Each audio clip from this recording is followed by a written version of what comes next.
say? Matthew, right? Yeah. Were you trying to bully me? Huh? Were you trying to bully me? No. It was a massive blow to Richard Allen's defense strategy when Judge Fran Gall ruled that his attorneys could not introduce any evidence that pointed towards another suspect in the killings of Abby Williams and Libby German. The amount of information that was involved was more than I'd ever dealt with as well. His lawyers had planned to tell the jury that several practitioners of a religion known as Odinism had killed the girls in a ritualistic sacrifice. In a recent filing, Allen's appellate attorneys said they planned to attack that decision by the judge and requested numerous pieces of evidence that they did not receive. And so it just took a lot of organization. He wasn't there one day and going through. He's like, oh, what's this Odin? What's this Odin file? And click on it and boom, all the they had to cherry pick through this millions of documents to find all these Videos, Click. Boom. Today, that evidence was filed. It is 1,200 pages of material, mostly related to the investigation into the Odinism theory, along with depositions from the lead investigators and pieces of evidence collected throughout the investigation.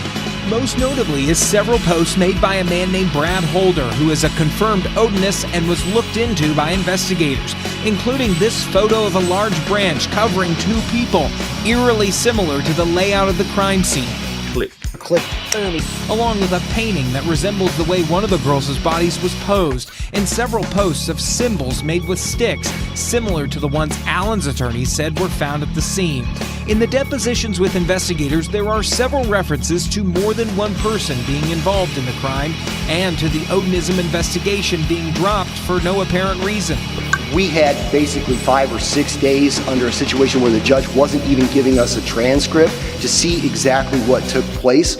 The Todd Click and these various other investigators, like you mentioned, aren't small town people. Some of them are FBI, some of them are other agencies. And it was an investigation into hate groups, terrorist groups, domestic terrorism. Richard Allen has no ties to Odinism or any religious cult and has no ties to the crime scene. They did include some names that I recognize, like, for example, Todd Click. Todd Click is the former law enforcement officer who was involved in kind of developing the Odinism theory that law enforcement originally investigated in the case. But the Odinism theory has been excluded by Judge Gold. So I think it's interesting that he's obviously been digging into Todd Click. And Todd Click being one of the only witnesses so far that Nick really seems to have an issue with. An expert for the defense in the Delphi murders case has been arrested on charges of official misconduct. Court records show that Todd Click was in court today in Ripley County. The charges stem from when Click worked for the Department of Child Services earlier this year. Prosecutors say Click falsified entries into DCS's case management system and forged the signatures of parents or caregivers on DCS forms. And, of course, Andy didn't know about this shit. Didn't say, oh yeah, by the way, you might want to be aware. But Click may not have known that they were investigating him at all. This could have been surprise. Bob and I's point before was just like the timing of the arrest and the fact that the crimes involve dishonesty. It pollutes the public. It is a real thing, and it's scary. Click, boom. And that was photographs of Odinist guards wearing their Odinist patches as they paraded Richard Allen to his attorney visit with a camcorder recording. Some of the people that live in Delphi were very brazen about their Odinistic beliefs on their Facebook pages and other social media.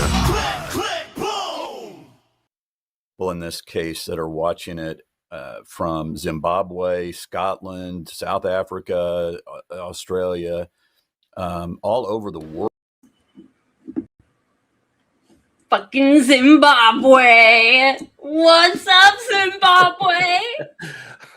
What up, South Africa? The Zims. What's Baby. up? Hi. 9 milligram Zims. Oh man, I've How are missed you? you guys. I'm so good. I'm like in an overall really good mood today. I don't know. She's medicated well. She's balanced. We're great. How are you doing though? Same. I got my fridge cigs. I got plenty for tonight, so we're good there. So hopefully I can enunciate things. Yeah, I'm sorry, Bugs. I am every single show.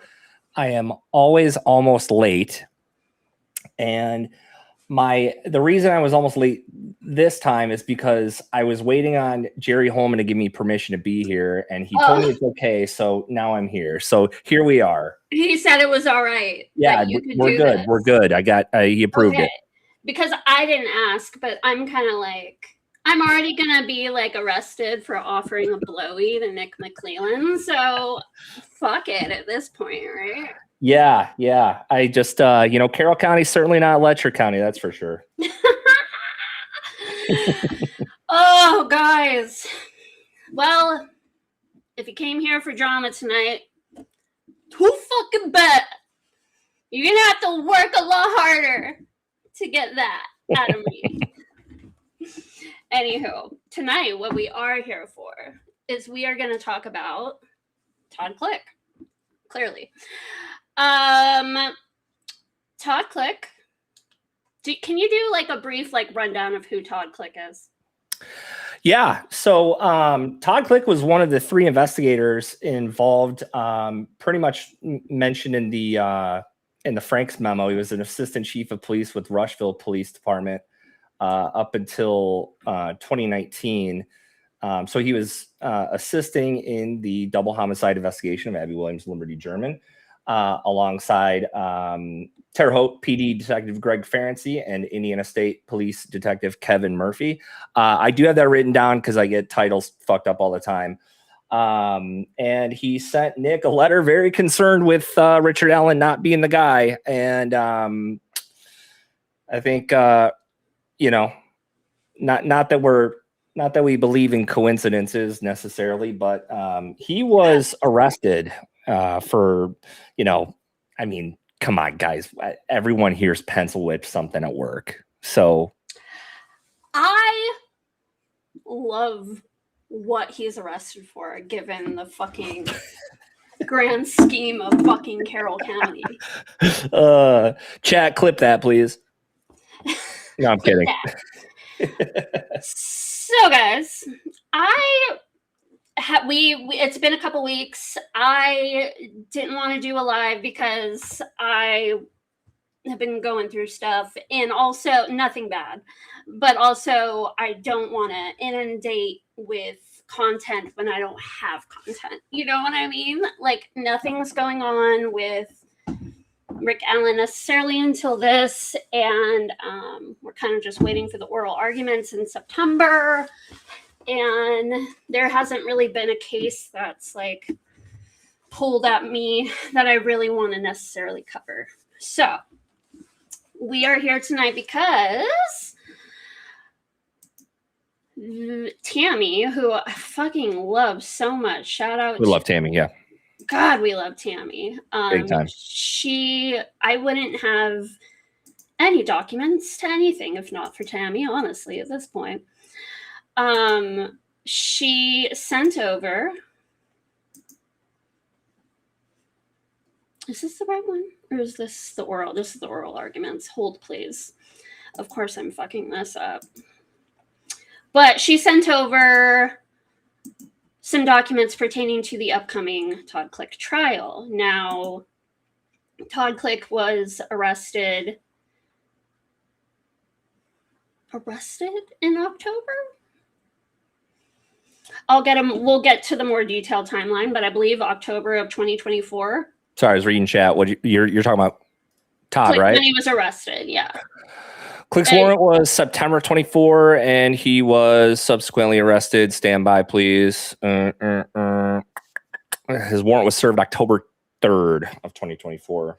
Okay. Now, there's an interesting timeline that comes with that. And I think I was going to start at the present day, but I think I'm going to go all the way back to when this kind of all happened and started. So we're going to go back to good old All Eyes, who's on a hiatus. Shout out to All Eyes. We're going to go to her GitHub because she has the whole Todd Click docket. Amazing. Sure. All right. So Hurdle files, and this is all September of 2024, okay? And yes, the trial for Rick Allen was October. So Hurdle files motion to seal arrest warrant, the probable cause affidavit, and charging information back on September 26, 2024. Hurdle files charging information on September 26, 2024. Hurdle files probable cause affidavit on September 26, 2024. Okay, this is all interesting because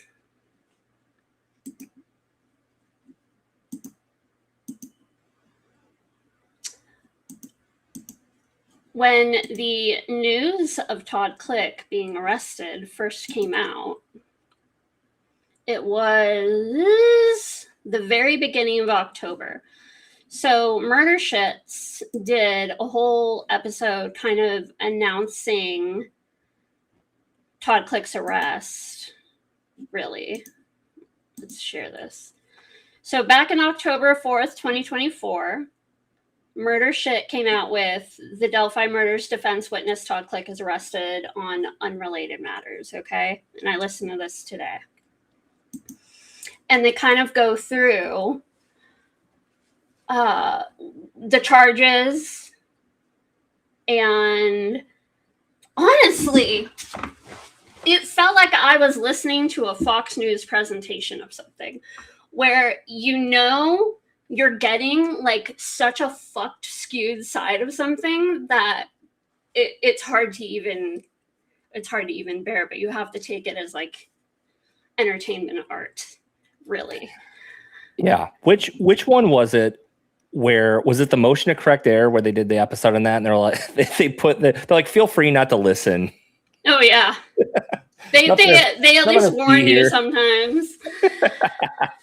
So without playing anything from their episode, because God knows they're stalking every moment, just waiting. They go into the charges, and he was essentially arrested for forgery and like lying about visits that occurred with families when he was working as a DHS employee. So the charges are that he wrote up reports and said that meetings happened with families that these families, according to the alleged charges, say these never happened. He lied about it. He forged my signature. Apparently he forged, according to them, according to these charges, forged the family signatures, okay? Which would be terrible if true. Yeah. And I don't, sorry, I'm just going to cut in. I don't want to sound like I'm putting him on trial right now, but the forged signatures were very, and we have the PCA. I mean, we're going to go to it. Okay. Yeah. Okay. Then yeah, I mean, what he was supposed to be conducting those visits for, assuming he didn't, again, I think a lot of people forget that everyone's innocent until proven guilty, but it's pretty serious things that he needed to follow up on. So all jokes aside about, pencil pushing documents, you should, I'm hoping that he actually did the visit and this is all one big misunderstanding for the sake of some of the things that were being reported. Correct. So not to say that if any of these are true, they're not bad. Like they would be, Now, do I think shit like this probably happens all the fucking time? Yeah. Do I think they were looking for a reason to get him in trouble? Abso-fucking-lutely. So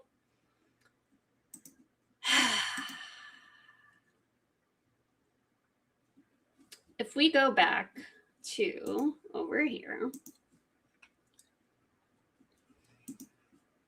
actually, let's go over here. Oops, stop sharing. I love it when it does that.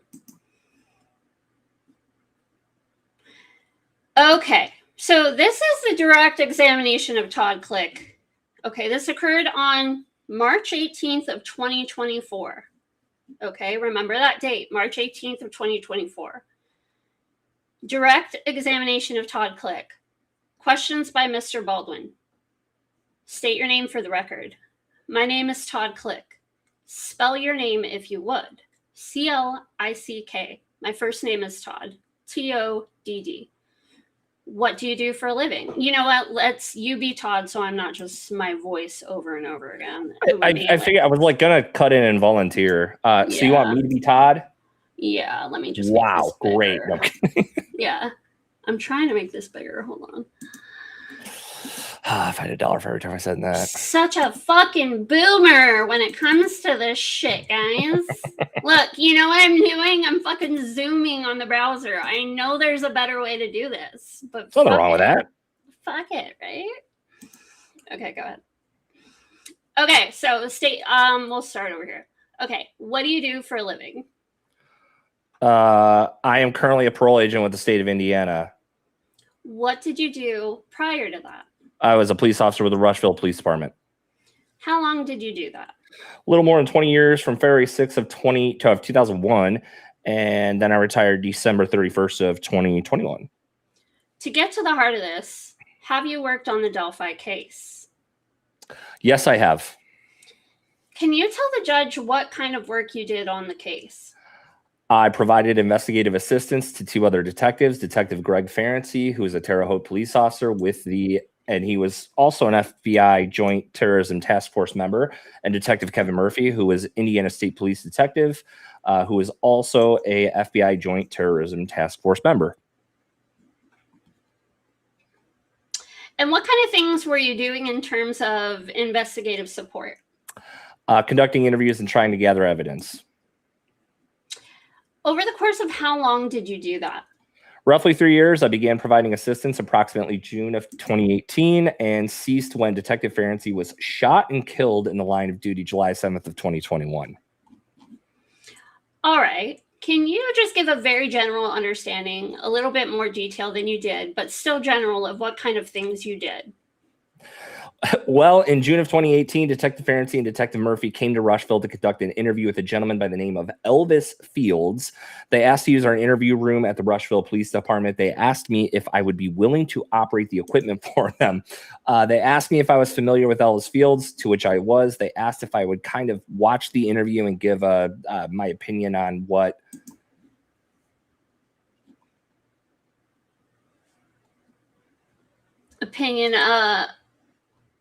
Kind of the hometown opinion of? Yes. Okay, keep going. Okay, so after that, Detective Murphy and Detective Ferenczi told me that they were looking at a couple of individuals from the Delphi area. Who were they? They were Brad Holder and Patrick Westfall. I'm sorry, is that Pat? I know him by Pat. Oh yeah, that's your hus. That's my mate. Okay, That's your keep hubby. going. Keep going. They asked me if I could help maybe try and find a tie between Elvis Fields and Mr. Holder and Mr. Westfall. Okay, so that was one of your kind of things that you did in this course of this investigation. That is correct. Were you able to find any ties between Elvis Fields and Brad Holder and Patrick Westfall? Yes, I was. What ties did you find? While reviewing some photographs on Brad Holder's Facebook page, I located a photograph with the approximately 5 individuals. They were all wearing Vinlander t-shirts. For those who don't know, what is Vinlander? Sorry, the way it's written. Sorry. Vinlander is a group that practices Norse and paganism religion, kind of along the Viking culture. Okay, keep going. Keep going. Who is this? Is this Brad or Andy? It's Andy. Of course. He's like, keep going as we practiced. Keep going. I'm pouring myself some coffee. So in the photos, I identified Brad Holder and Pat Westfall, and there was a gentleman standing in between the two of them that I immediately recognized to be Johnny Messer. Okay, how do you know Johnny Messer? Johnny Messer is from Rushville. He'd been arrested numerous times from the Rushville Police Department, and so I was very familiar with Johnny. Oh, very familiar. Okay. What else, if anything, did you do following the recognition that Johnny Messer from Rushville was hanging out with these two guys from Delphi named Brad Holder and Patrick Westfall? Okay, so I know from previous incidents that Johnny Messer's uncle Billy Messer used to live with Elvis Fields. Okay, so that's another connection. I found it. I found the button. I noticed. Sorry. I noticed. No, you're good. You're good. So that's another connection. That is correct. Keep going. All right, we're still pouring coffee. So I contacted Detective Ferency, Detective Murphy, and told them specifically to look at that photo, and that the individual standing in between Brad Holder and Patrick Westfall was Johnny Messer, who was an individual from Rushville. Okay. Was there any other... What did you do after that? Okay, so after that, I know that Detective Ferency, Detective Murphy came down to Rushville, and we had conducted an interview with Johnny Messer. Okay, and then what happened? After conducting that interview, we also conducted an interview with Taylor Hornaday, who was an ex-girlfriend of Johnny Messer's. And did she provide any information that was useful in the investigation? Yes, she did. Okay, keep going. What's next? She was able to provide photographs. Next? Oh, God. This reminds me of Dude, Where's My Car? I think when he keeps saying and then. Yeah. And then. Okay. She was able to provide photographs of Johnny Messer, Patrick Westfall, Brad Holder, several other individuals that the photographs were taken during club meetings or outings that the Vinlander group conducted. Okay. What did you do then? We conducted several other interviews. I had specifically asked Johnny if he had tried to recruit anyone else from the Rushville area to be a part of his Vinlander group. He denied that he did.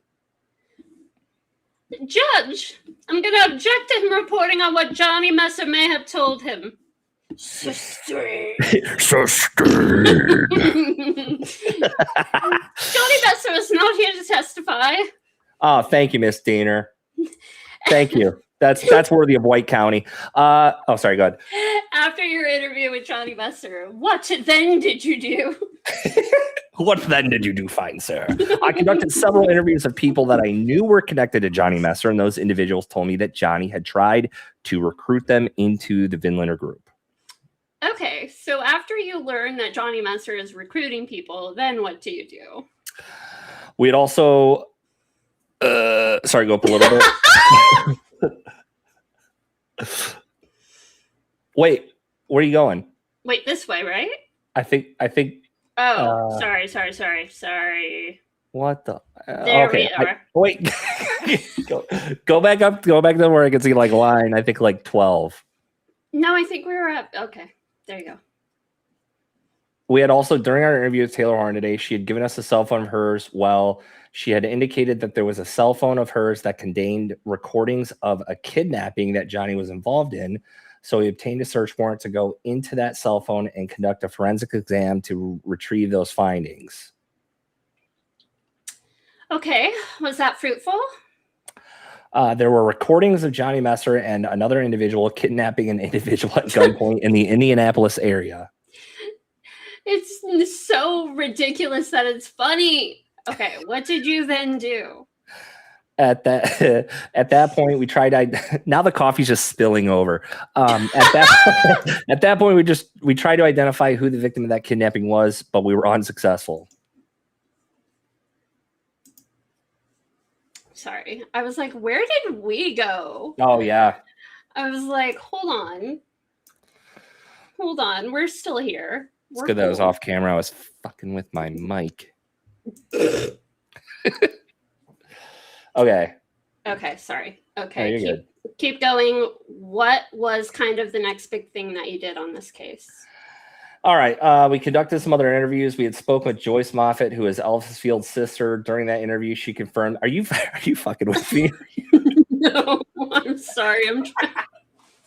I'm trying to make it better. I'm sorry. Hold on. It's like it's like either hella scrolling or like in and out. Don't say hella. I was like, she's got to be fucking with me.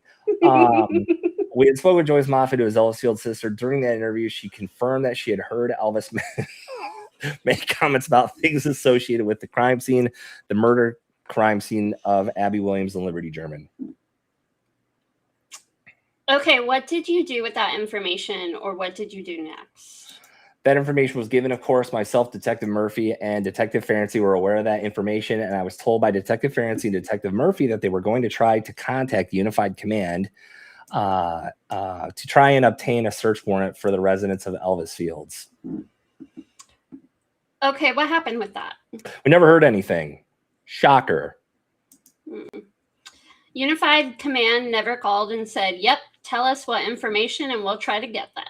Yeah, right. Yeah, I Detective Murphy and Detective Ferenczi were unable to give me an answer as to whether or not we were authorized to get a search warrant. So Joyce Moffat, Elvis's sister, says basically he's somehow involved in the crime and you weren't able to secure a search warrant of any type. That is correct. Okay, what happened next? We conducted several other interviews throughout that time frame.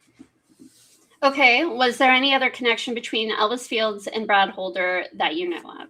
We were able to connect Elvis Fields to a gentleman by the name of Josh Chrisman. Josh Chrisman enters the chat. Sorry. Yeah, Josh Chrisman was originally a part of a group called the American Guard. There was a Make America Great Again rally that was held in Indianapolis approximately 2016, I believe, where the American Guard and Vinlanders were together. And after that rally, they had a house party at a gentleman's house by the name of Mickey McGilly. Okay, so at this point, I just want to quickly interject to say this is important.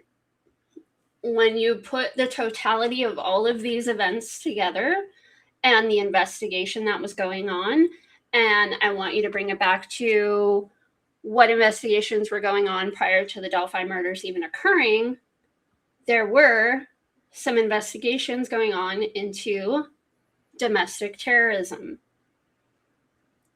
Where? Correct. Oh, yeah, a lot of these groups are listed as domestic terrorists, right? Correct. Yeah. Okay, so these groups were all being investigated prior to the Delphi murders happening. Okay. And Delphi murders happen. Todd Click, Ferenczi, Murphy, they're looking into these people, Brad Holder, Pat Westfall. Oops. Connection to the Vinlanders. Mm-hmm. Okay, so just keep that in your back pocket, guys. Okay, and this testimony is happening March 18th, 2024. Okay. Right. Hey, by the way. Hi, Ray. What's up? Oh, I have a celebrity in here, guys. Hi. Every time a celebrity comes in, I go, hi.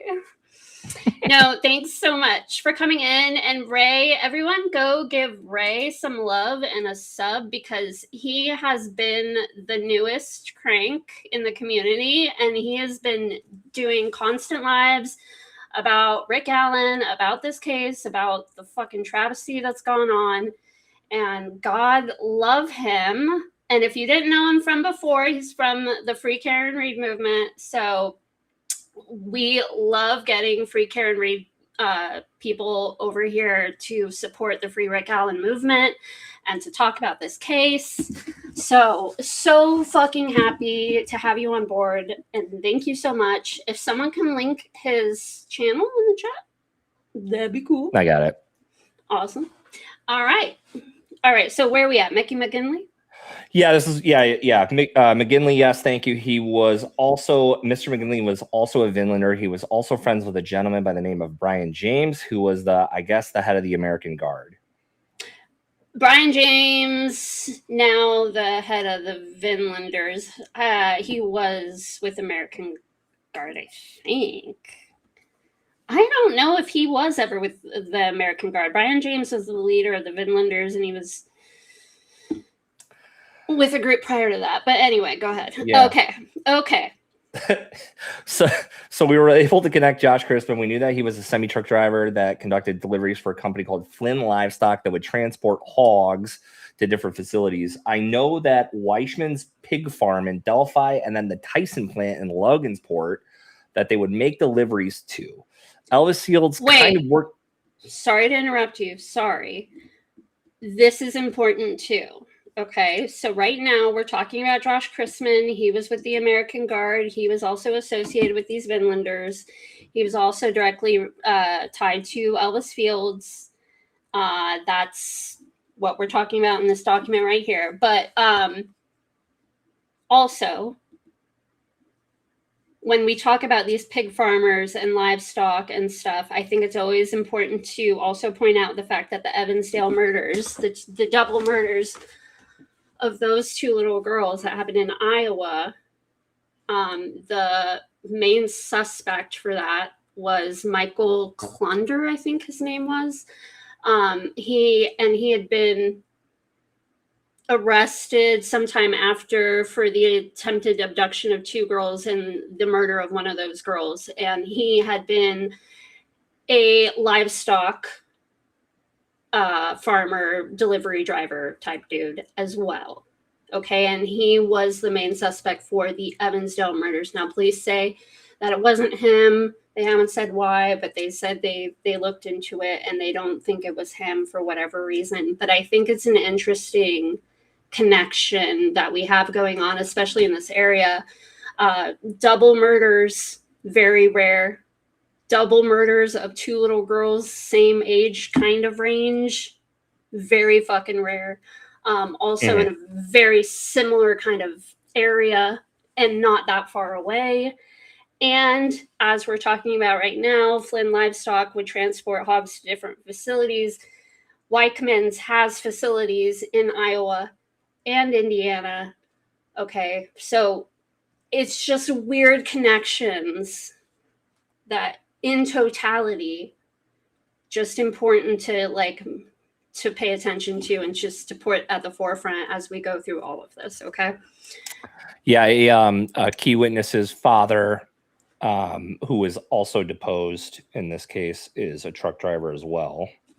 Ah, you are talking about Sarah, what's her name? Sarah Jar Jar Baugh. fucking tell me what you want me to say. And fucking drunk driving DUI. You want tan, you want blue, you want muddy, you want bloody, you let me know. You got it. Wait, is Ange here? Someone said Ange Tifa. Oh my God, Ange. Hi. Sorry. Not to bring too much attention to you. I know you love that. Anyway.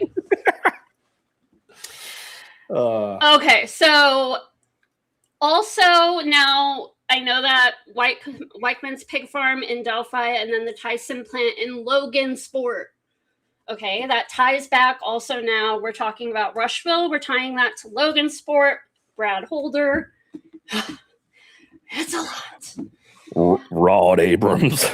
Rod Abrams, and he's in the mix too because fucking Elvis Fields. All these guys fucking either had a relation because they worked together with this pig thing, or they were like Vinlanders, or they were like wannabe hanger-oners like Brad Holder.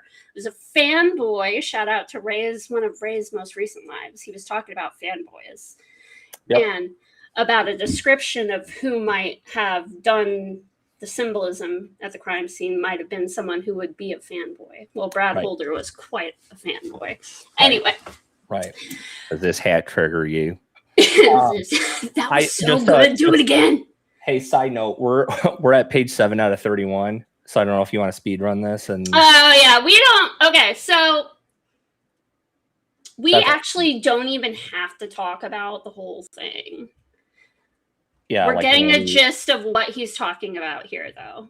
Yeah, okay. and he poured some coffee on him by accident. We got all that, out of the way. This is here. Let's do. I like right here. Question: Did Elvis? Did you ever hear Elvis Fields say anything where he was involved in this crime as part of your investigation? Elvis did not say anything directly to me. No. Did he say anything to Kevin Murphy?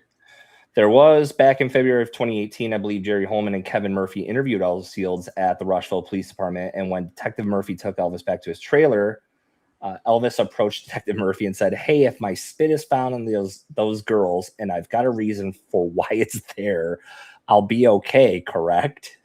Dude, I gotta say, Todd Click was like providing the fucking meat and potatoes line after line after line. Well, listen, he's a cop, so he's going to be like prepared for his testimony. But yeah, if this is like verbatim, he actually, he was spending a lot of time committing this. Hi, Michael. And hi, DB. I think we were all wondering where DB was. So shout out, DB. Hi, I'm glad you're alive. Yeah. Find it really weird that DB's gone the same time All Eyes is. Yeah. Yeah. And All Eyes specifically emailed all of us and said she's going to be gone for 2 months and 13 days. So I know. God, we didn't talk about that in the meeting. Well. All right. Okay, after that type of information, do you know if that was relayed? Was that part of what information, if you know, was relayed to the Unified Command? So right now he's asking, did you guys talk about the spit to Unified Command? Answer. Yes. And that was, if I recall, that was part of the, well, there were some statements that Elvis had made to his sister that initially prompted the investigation into Elvis Fields. All right. Let's speed run through this. Wouldn't that be a hearsay objection though? If he said that another cop I'm told him? sure there's a lot of hearsay issues with Hearsay. Yeah. Especially with all. It doesn't even fucking matter. It wouldn't matter anything. Sustained to whatever Nick objects to. So the bulk of this testimony is backing up like the Ferenczi investigation and the information and his part in that. It's pretty much saying like, hey, the fucking Frank's memo is real. Like, yeah. Like no, literally. Legit. Yeah. Yeah. Hey, by the way, the Frank's memo is not made up fantasy like all our fangirls are saying online. This was a real investigation that went on. Yeah. And Todd Click. Okay, so Kevin Murphy, Todd Click, Ferenczi. R.I.P. Ferenczi at this point in 2024 has been killed. Okay, so let's not forget. There's 3 men in this investigation that were really doing the due diligence of looking into Vinlanders, domestic terrorist groups running the area that, I don't know, maybe worked with law enforcement, local fucking Tweedledees and Tweedledums. I don't know. They tend to do that. One of those men, Ferenczi, is now dead. Now, you can say it has nothing to do with Delphi, whatever.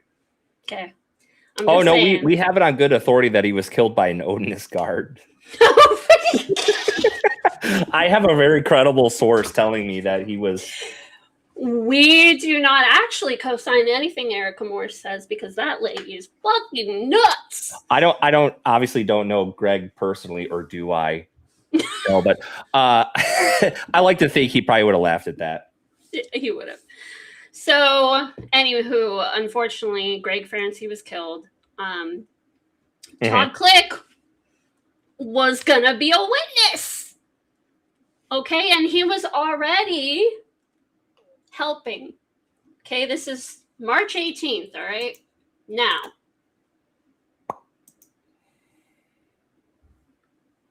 this is a direct examination of Todd Click in August 1st of 2024.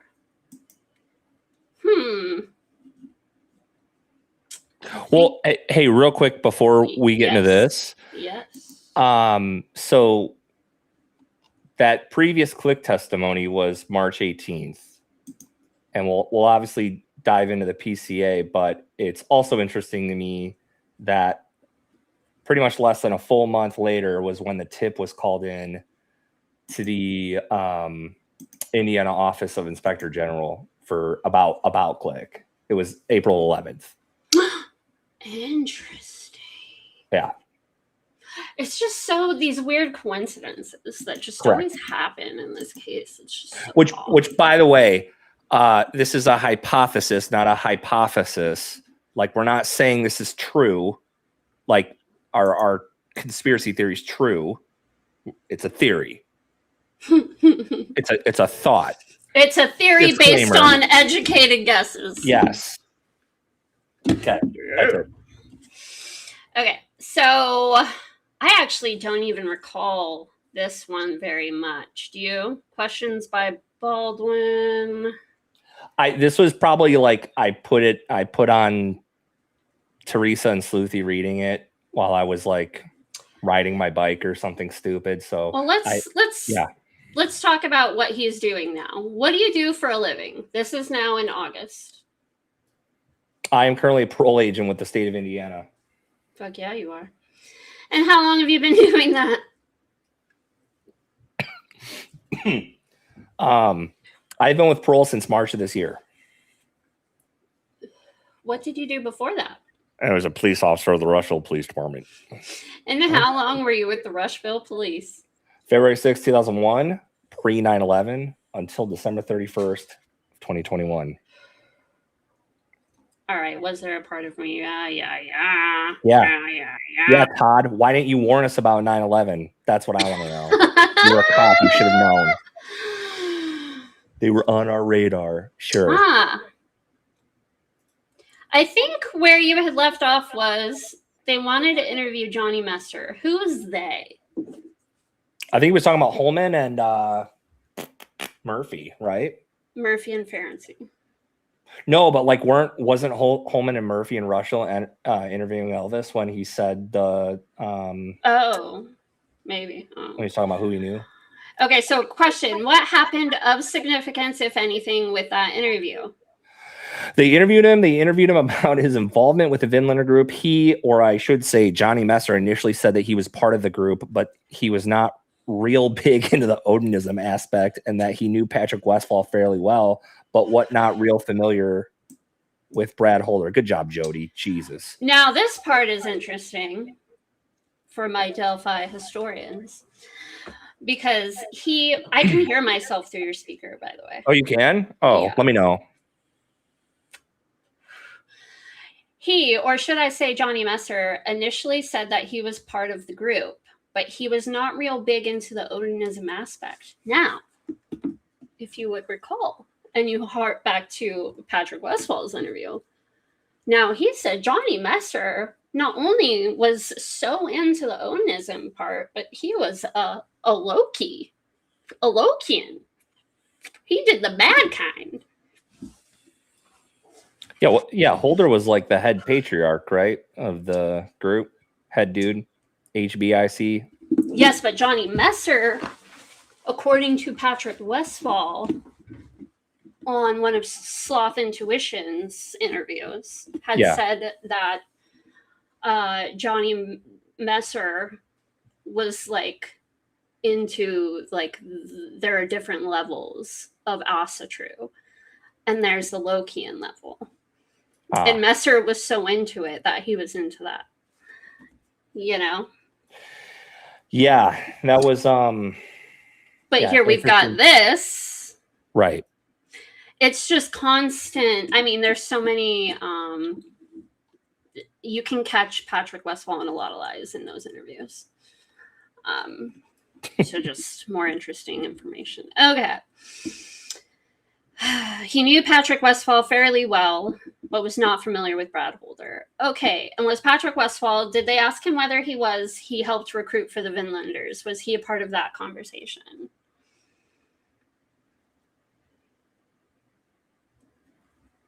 You're muted.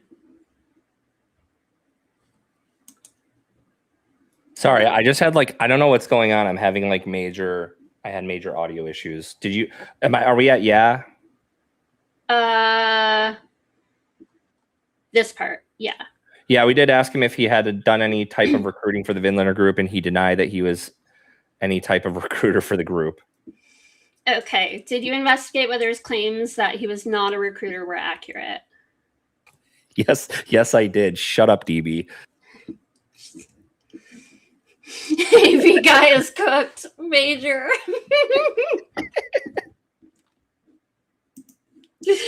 DB. Okay, so Johnny had let's see. Hold on. Johnny had spoken with several people from Rushville about the Vinlander group, and I found 3 specific individuals that he actively tried to recruit. Okay, so Johnny had stated that he had found 3 individuals that Patrick had tried to recruit for the Vinlanders? Is that what he's saying here? Yeah, like he apparently was just going around Rushville trying to get some bodies. Some bodies. I have a scroll wheel too. Can you hear it? Okay. I can hear your scroll wheel. I could hear the click. I'm more worried about the echo coming through. No, we're good now. I don't hear myself coming through anymore. I've been muting like a mug. Okay, so as you can see, in August 1st of 2024, he is now questioned again. Oh, this Chrisman part. Wait a minute. I don't know this part. Question. Okay, and how would it be that based upon your investigation, Elvis would get up to Delphi if he did? Okay, so now we're getting the connection of how Elvis from Rushville would get up to Delphi. I had learned through an interview with another person that worked at the hog barn. He told me that Elvis would sometimes go on these deliveries to Delphi with Mr. Crispin and another semi-driver by the name of Douglas Ed Hunt. Through the course of my investigation, that individual also said that Mr. Crispin had a girlfriend that lived in the Delphi Lafayette area, and that every time he would make a delivery up this way, he would meet with his girlfriend and he would meet with his friends that were in the area. I found that on February 13th of 2017, Mr. Crispin took a load of hogs from the Whiteman Pig Farm to a slaughterhouse up in Michigan called Abbeyland, and that delivery left on February 13th of 2017. Whoa, I don't remember this fucking part at all about Abbeyland. I think this was audio I listened to, and I went, oh, wow, that's crazy, and then I crashed my bike or something. I don't know. Okay, go ahead. However, he did not make the delivery to Abbeyland until February 14th of 2017.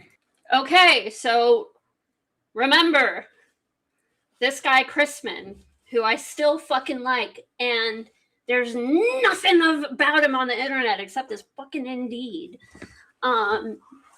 And on his Indeed, after the murders, he went to fucking technical school for for tech shit. So, but anyway, is he endorsed for hog delivery? Like, did he get endorsements for that, or like?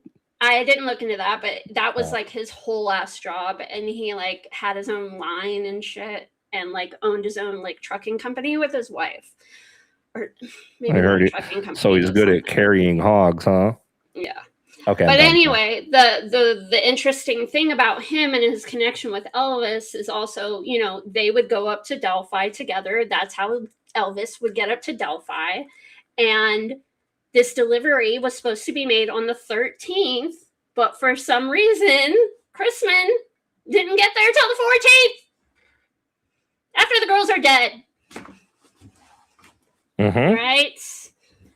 Very fucking odd. And mind you, the whole day of the 13th is also the one time in Elvis's phone history that he turned his phone off all day.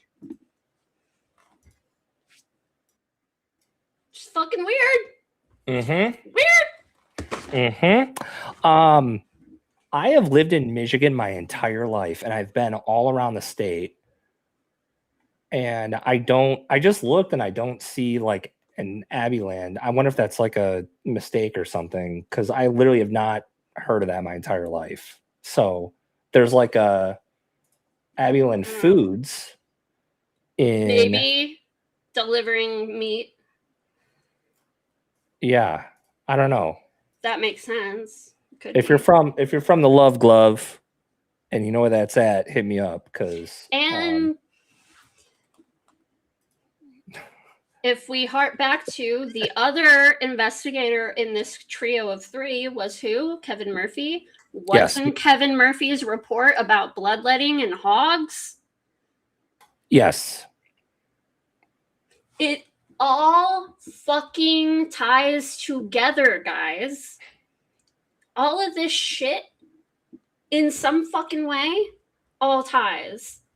A lot fucking more than anything about Rick Allen. But I digress. Yeah, and I mean, obviously, if this is true, Rod lied in his interviews, because he said that the only time Elvis ever went anywhere is if he got a ride with Ned. Oh, right.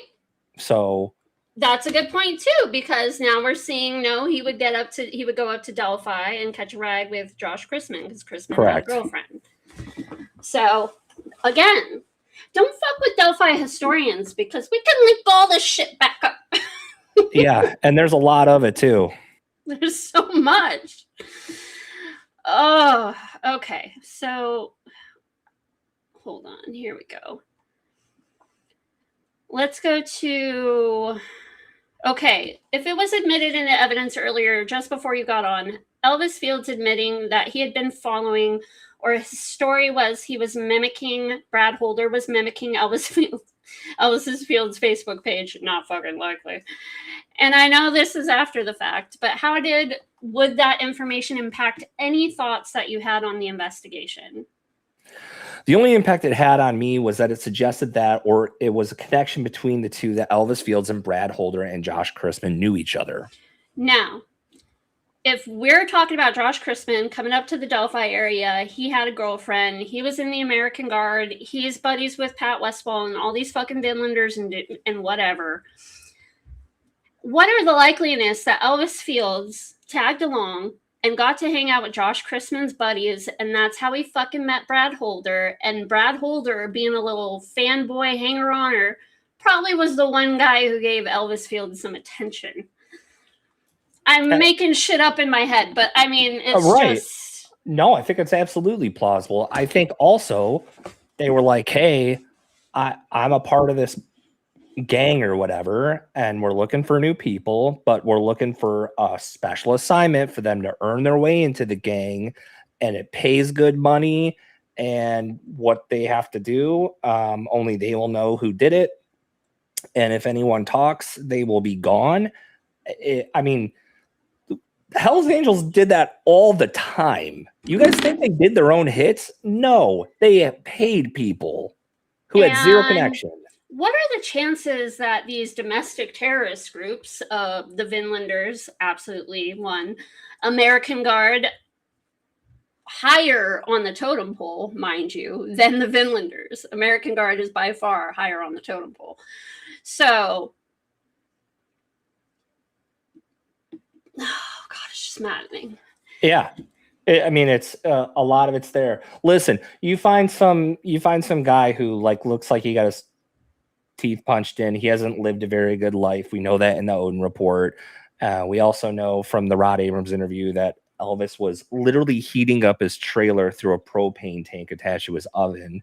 And, you offer someone a better opportunity to make some cash. They're not really already of moral character based off what we know about them, their criminal history, and what they've been saying. You pair him up with another guy who has a history of trying to stab people in the woods in a wooded area. And you kind of have a perfect combination of people who could or could not be involved in this. Right. And could do some wild ass shit. And the one last thing I'll say. No, yeah. All of this, who doesn't have this shit going on and minded his own fucking business? Richard Allen. Yeah. You know what domestic terrorist groups and motorcycle gangs and all those shit, you know how they're typically some type of crime syndicate, and they normally either sell weapons or drugs or whatever, right? I don't know what you're talking about. They're very nice, charitable, very nice, good, honest, hard-working individuals, and we love them. They give back to the community. We stand them. Absolutely. Yep. Yes. Yeah, no, I know what you mean.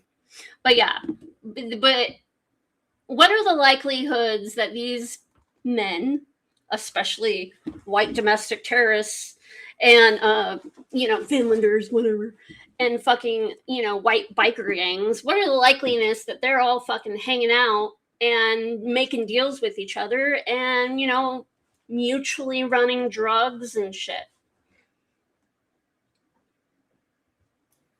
Probably likely. Yeah, what's the likelihood that someone overstepped some turf and interfered with that drug activity? Right. Now, if you've got multiple domestic terrorism groups and biker gangs working together in an area, dealing drugs, possibly, I don't know, maybe I've watched Sons of Anarchy too many times, but possibly working with local law enforcement. And hey, we give you a little money if you let us, bypass over here. We give you a little kickoff. It happens all the fucking time. So what are the likeliness that this is happening in bumfucked Indiana that we happen to know has an issue with racism and is possibly connected to a quadruple murder of 4 little black girls only months prior? Possibly also done by white nationalist domestic terrorists. I don't know. And then again, this is not an accusation we're making. This was what the police have been asserting for a long time. The FBI, everyone. It was an investigation that they did.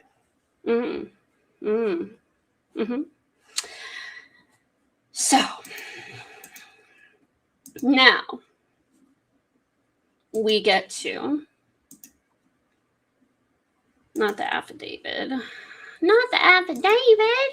So anyways, while you're finding that, I'll just explain to everyone. So Todd Click does these testimonies. He sends this letter to the prosecutor saying, I did a huge investigation on, and I feel there's a lot more evidence for these other people than for Richard Allen. And he is rewarded with an investigation by a report into his personal wrongdoings in his current capacity. We we'll do get into that right now. Okay. Well, actually, I do kind of want to do the affidavit. We don't necessarily have to do all of it. So, general. Oh, I thought that's what you were saying. On my bad. No, you're fine. I was going to do that, but I think I do want to go over just briefly. Okay, comes now. The affiant. Let me get back to our screen here. Let me make this bigger. Okay. I am a 50-year-old male who currently lives in Rushville, Indiana. This is all the affidavit of Todd Click. I was employed with the Rushville Police Department beginning in February of 2021. We get, the timeline again. Blah, blah, blah. Okay. So this is important here because there's been some, battling theories here, but I think this pretty much solidifies. Number 5, during briefings with Detective Ferenczi, I was told that the Behavioral Analysis Unit of the FBI determined that individuals responsible for the homicides were involved in Nordic beliefs. Detective Ferenczi informed me that there was a group of individuals called Vinlanders that practice Odinism and Viking-like beliefs that resided in the Rushville area. Detective Ferenczi further informed me that the Vinlanders formed after the breakup of a white supremacy group called the Outlaw Hammerskins. That is the one that Brian James was in with the other Brian. Prior to the Vinlanders. Okay. I was aware of the Outlaw Hammerskins as they used to operate in the Carthage, Indiana area, which is near Rushville. So even Click was familiar with these groups. Right. During the course of my investigation, I spent dozens and dozens of hours reviewing documentation, communicating with our team associated with the Delphi investigation, and interviewing numerous witnesses in an attempt to determine whether or not certain individuals in the Delphi area were associated with these crimes. He names... I'm just excited for KEEF. He names, during the course of my investigation, my primary focus was on the following individuals. Elvis Fields from Rushville, Indiana. Rod Abrams! Wait, no, he's not that. Yeah, Rod Abrams from Rushville, Indiana. No, that wasn't it. Okay, I'll work on it and get back to you. We'll work on it. We'll find it again. Yeah, that might have been a little bit too Brad Holder. That's what it was. Okay. I've been practicing my Zimbabwean accent. So Johnny Messer, also from Rushville, Patrick Westfall, Delphi, and Brad Holder, Logan Sport. Okay, to the best of my knowledge, Detective Ferenczi was processing his reports and other information through an FBI database. In contrast, Detective Murphy was processing his information and documentation through the Indiana State Police database. I was processing my information reports through the Spillman database used by the Rushville Police Department. I recall being frustrated with the lack of continuity between the FBI database and the ISP database because the two databases were not interfaced. This is actually very good to read. And therefore, the flow of information was insufficient and unreliable. 9, I also recall being frustrated because we as police officers were not allowed to take any material investigative actions without first reaching up the chain of command and getting the permission, okay, of the unified command. Now, this is a big problem when you're talking about Ferenczi, Murphy, and Click all attempting to get these search warrants for Elvis Fields and all this shit because they all had to go up the chain of command. And everything had to get say-so by unified command. And guess what? They didn't want to help. Right. Don't know why. Myself, Detective Murphy, and Ferenczi became aware of statements made by a suspect, Elvis Fields, that contained information that was unique to the crime scene. Okay, this is likely.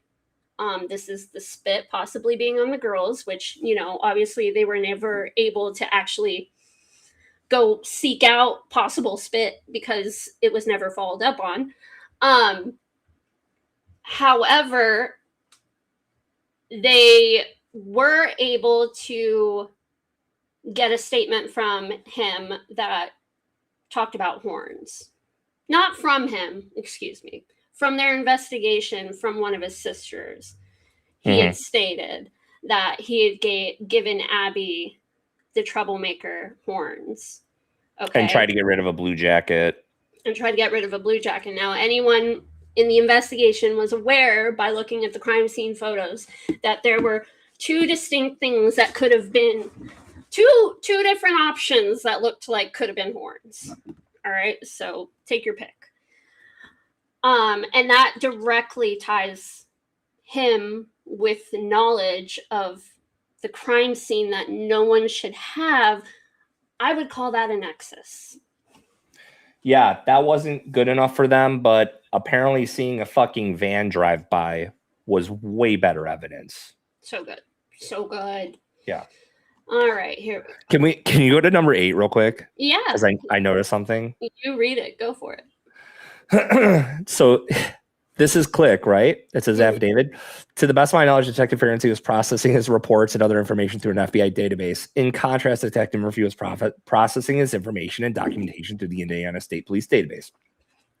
I, Todd Click, was processing my information reports through the Spillman database used by the Rushville Police Department. I recall being frustrated with the lack of continuity between the FBI database and blah, blah, blah. I keep saying that there's, I just find it funny that he's upset about the databases not being like properly interfaced. And then he was arrested for not properly entering things into a database.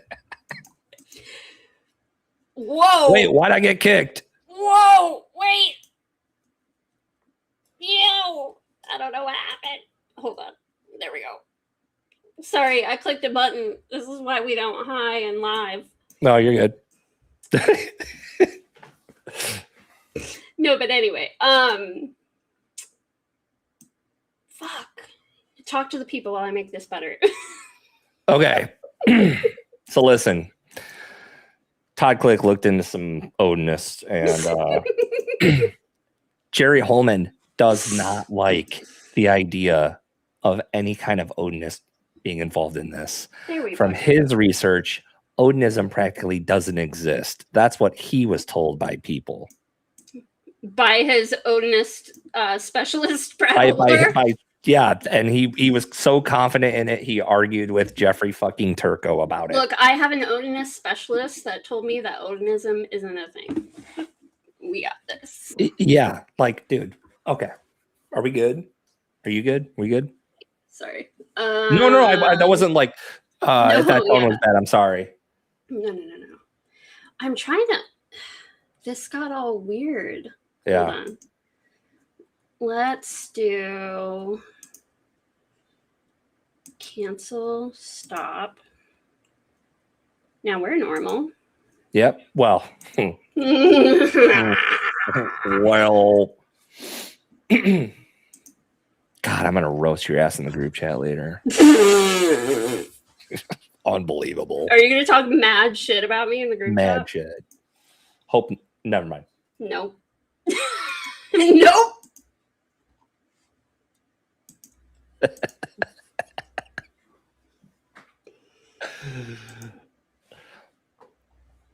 You guys, I'm trying to figure this out. I don't know why this fucking switched up to where now this lettering is so small. Let's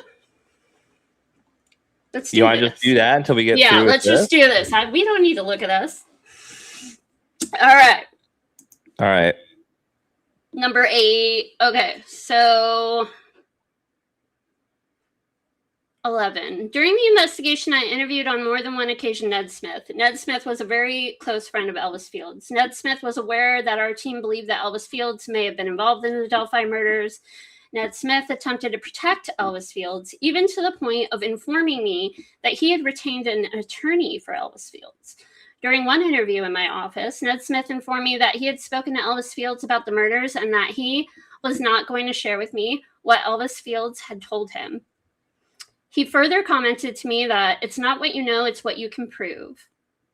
I understood this comment to mean that Elvis Fields had confided in Ned Smith, incriminating facts about the Delphi murders, but that it was my job to try and convince Elvis Fields to come forward and be truthful.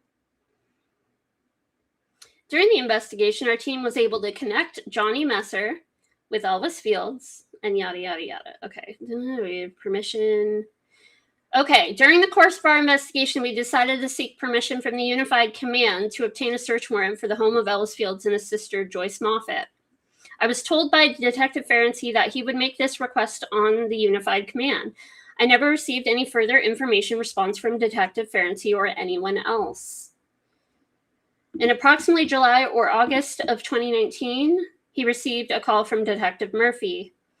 He discussed the fact that the Unified Command had obtained cold case experts from Pennsylvania to take another look at the investigation. I was informed that said experts recommended that additional resources be directed toward the Rushville component of the investigation, but that the Unified Command had chosen not to follow their recommendation. After this occurred, I am unaware of any efforts directed toward the Rushville side of the investigation. Despite this, I continued to work on the investigation as it related to the relationship between Elvis Fields, Patrick Westfall, and Brad Holder. However, I heard nothing further from the Unified Command until charges were filed against Richard Allen in October of 2022.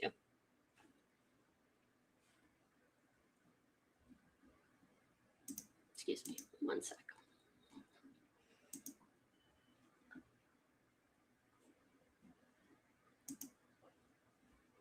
Now I want to go to this. Now this one is working better. Good. Okay. This was Todd Click, dated April 28th, 2023, to the dishonorable, honorable my motherfucking ass, Nicholas McClellan, Carroll County prosecutor, prosecuting attorney, blah, blah, blah. Okay. Dear Mr. McClellan, my name is Todd Click. I was the assistant chief of police with the Rushville Police Department from 1/1/2012 to 12/31/2019. In 2018, I was asked to assist in the double homicide investigation of Abby Williams and Liberty German, along with the Terre Haute PD Detective Greg Ferenczi and Indiana State Police Detective Kevin Murphy. I write to ensure that you have been provided all of the information associated with my investigative efforts for your use in this case and for disclosure to opposing counsel as provided by law. I retired from Rushville Police Department on 12/31/2021. I have attached a summary of the investigation based on my memory of events for your convenience. Okay. So he's like, dude, what the fuck are you doing? No, literally. That's pretty much what he's saying. He's Dude, like, what the fuck is going on? hey, Why from aren't one cop to we? another, brother. Oh, I like this. Okay. Now, let's go to the PCA.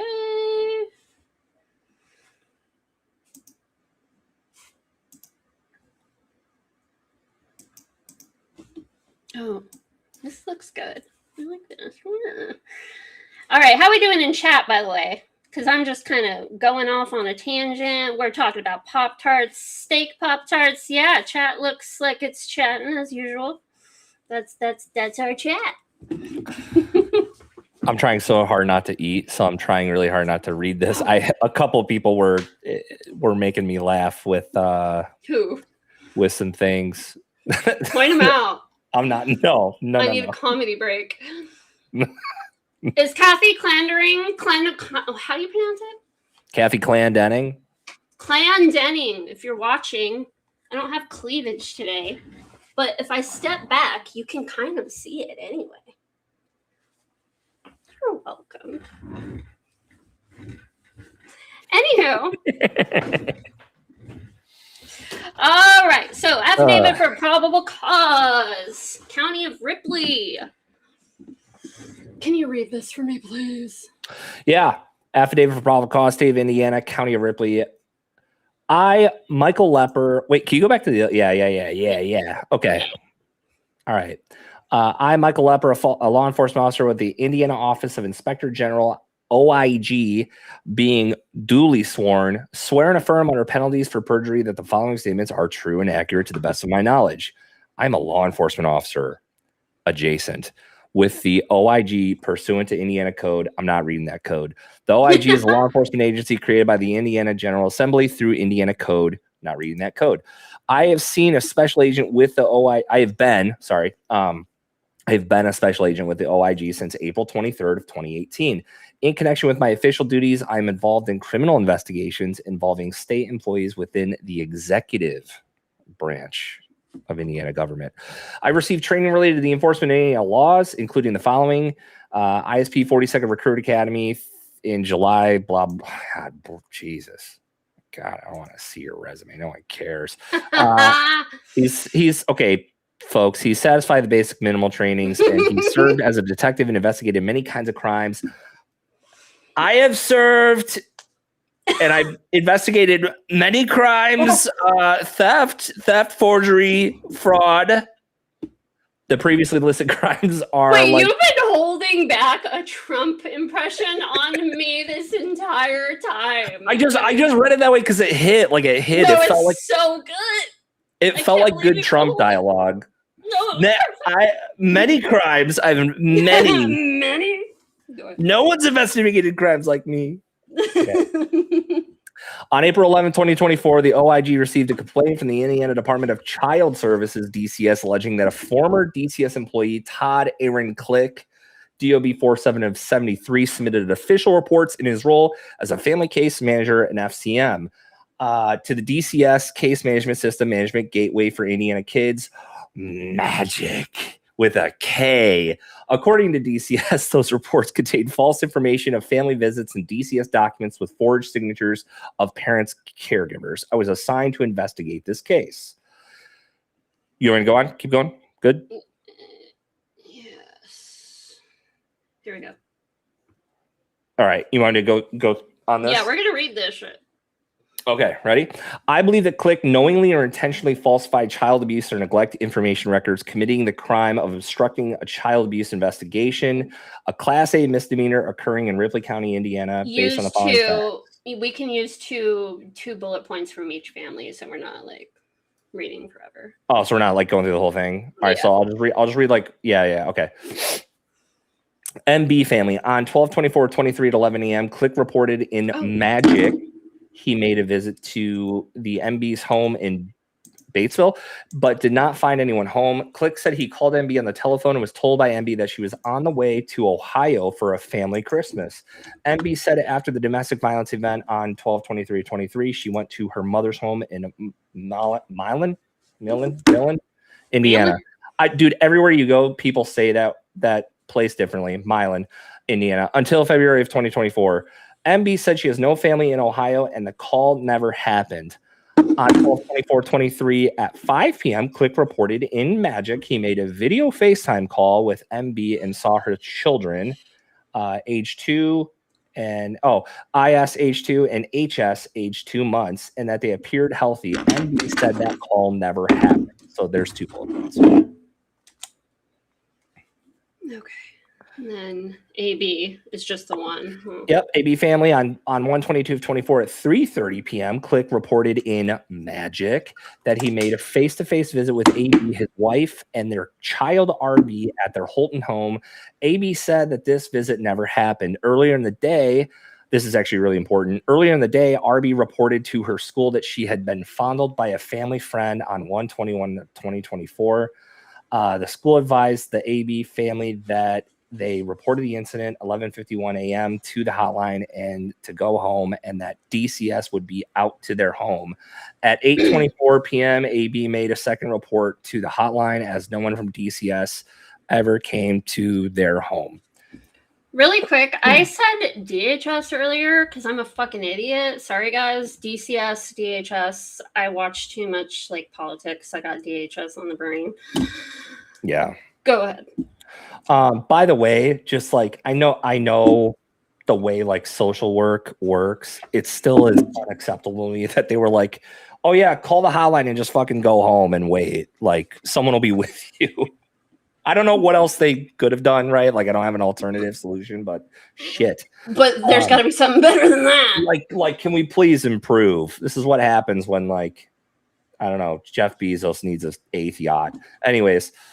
MW family on 12/22/23 at 4:30 p.m. Click reported in Magic that he had a face-to-face visit with CW guardian of children, MW mother of children, SF age 11, and LF age 8 at their Osgood home. CW and MW both said the visit never happened. CW said she has never met Click. MB said Click never talked to her children. On 1/29/2024 at 3:40 p.m., Click reported in Magic a face-to-face visit with CW, SF, and LF in their Osgood home. CW said the visit never happened. She's never met him. Click reported talking to the children and reported the mother, MW, had moved out of the house. That was also untrue. You want to keep going? Where are we? I mean, it's pretty much all the same kind of like, I don't know if there's Here, start it. I believe Click. Okay. I believe Click knowingly and intentionally created written instruments purporting to be signed by parents or caregivers, all without authority to do so in violation of Indiana Code. Forgery, a level 6 felony occurring in Ripley County, Indiana, based on the following facts. MB family, Click submitted to DCS a tribal membership form required by DCS and reportedly signed by MB on 12/28/2023. This date corresponds to a date in which Click reported a visit with MB at her. Is that Balesville or Batesville? I think it's Balesville. Somethingville. Dr. Peppersville. MB said the visit never happened and she never signed any form for Click. I showed her the form and she confidently said, that is not my signature. This form is required by federal regulation under Indiana Child Welfare Act. Under the Indian. Is that Indian? Indian Child Welfare. Okay. Okay. AB family, you want to do that one? No, I'm trying to find the links. Can someone link me to the document where they say that the Todd Click trial is upcoming and they're going to have Andy Baldwin as witness and all that fun shit. We can go ahead and get to that. But here, I'm having a hard time finding it. I thought I had it in the DM. Oh, is that it? It might be. You might be. Yeah, that's it. Cool. Perfect. Perfect. All right.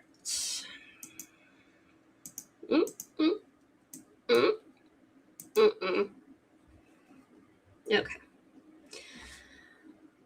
Okay. So Todd Click trial upcoming July.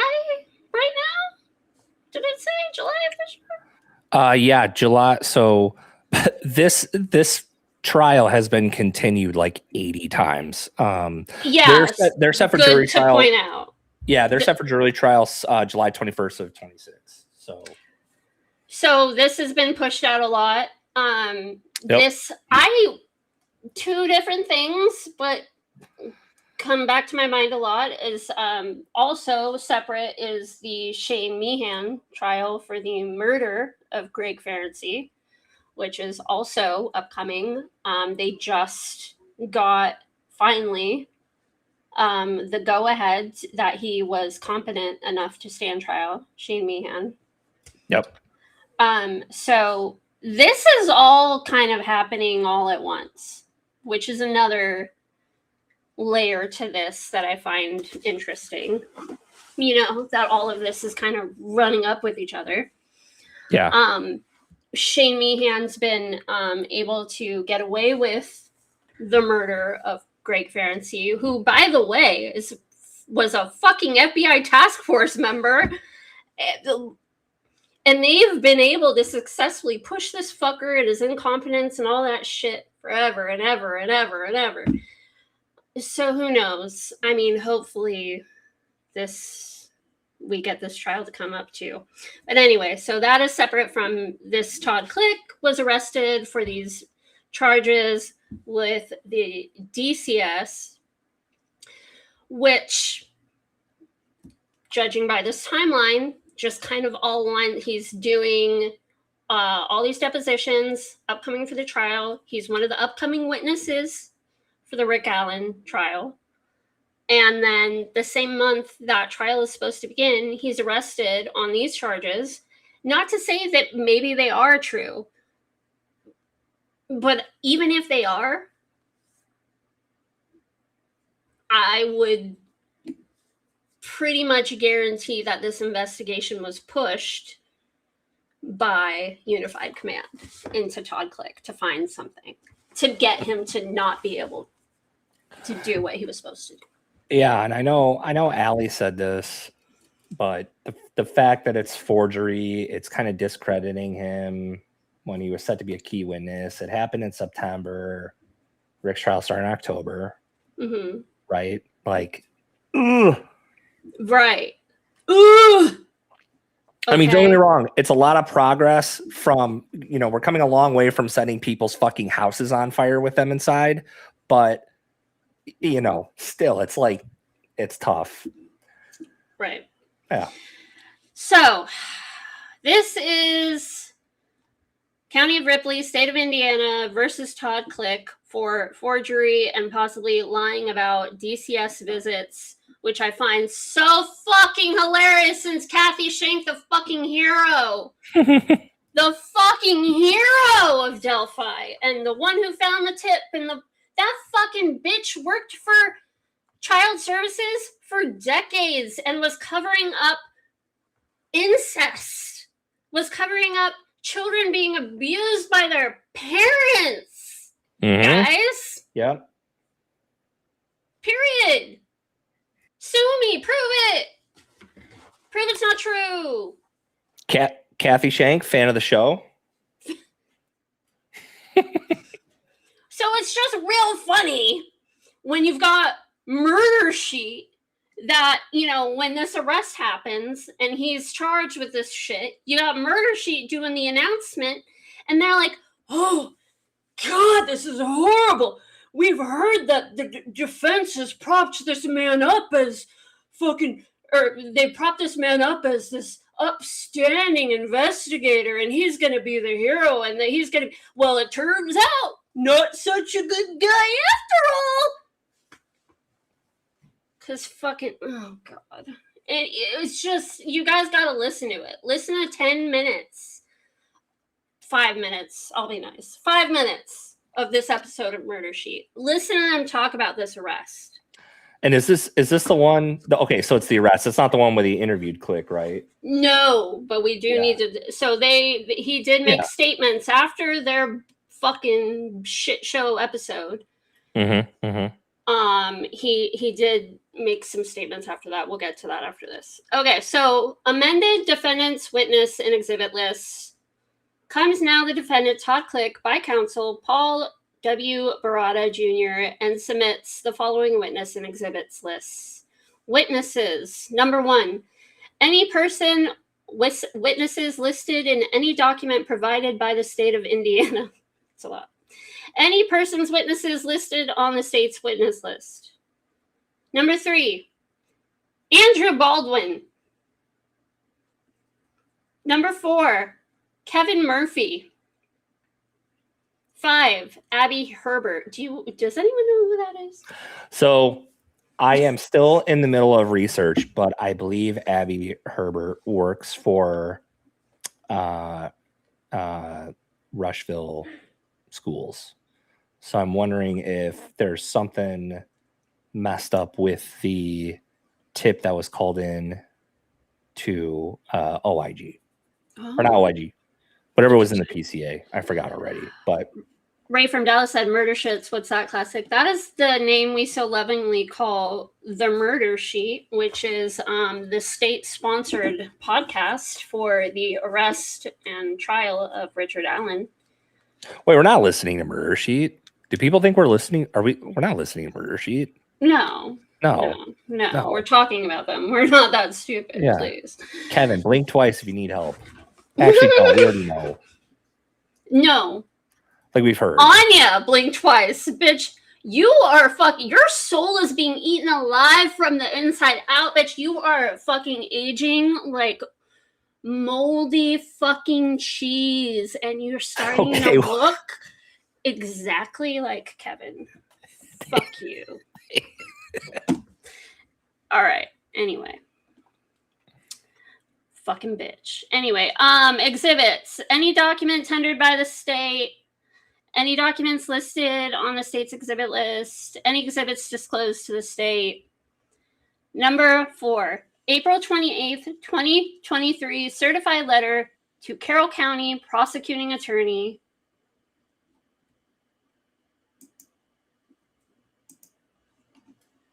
Mm-hmm. That would be this. Yes. Okay. Okay. Oh, did I lose it again? Here, I'll get back to it.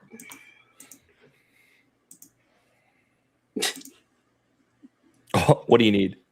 There it is. I found it. Okay. I just have so many tabs, guys. So many tabs. All right.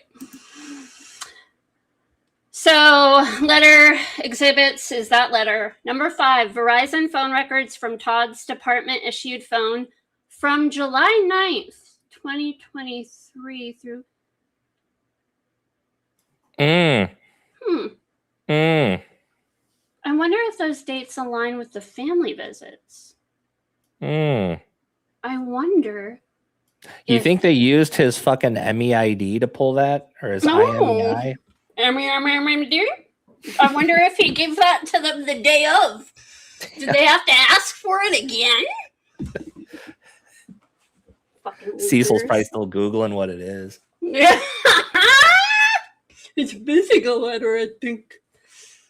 I think it's missing one. Okay, so anyway. That leads me to believe, I haven't looked into the dates, but it would Verizon phone records leads me to believe that he might have forensic phone data to show that he was at visits he said he was at. Right. That he was doing what he was supposed to be doing. I don't know. I mean, the fact that he provided a example of his own handwriting and that went to, I mean, ISP labs aren't that great historically, at least from what we've seen in this sphere of things. But the fact that they're still taking this to the superb owl with after having that tells me that they're, I don't know, feels like they're kind of calling bullshit. Also, body worn cam footage is also just always a wonderful thing to see. Body cam video footage from the Ripley County Sheriff's Department of incident. Is that written somewhere? Is there an incident on the PCA? No, I wonder if we can I wonder if I could request it. I bet you could.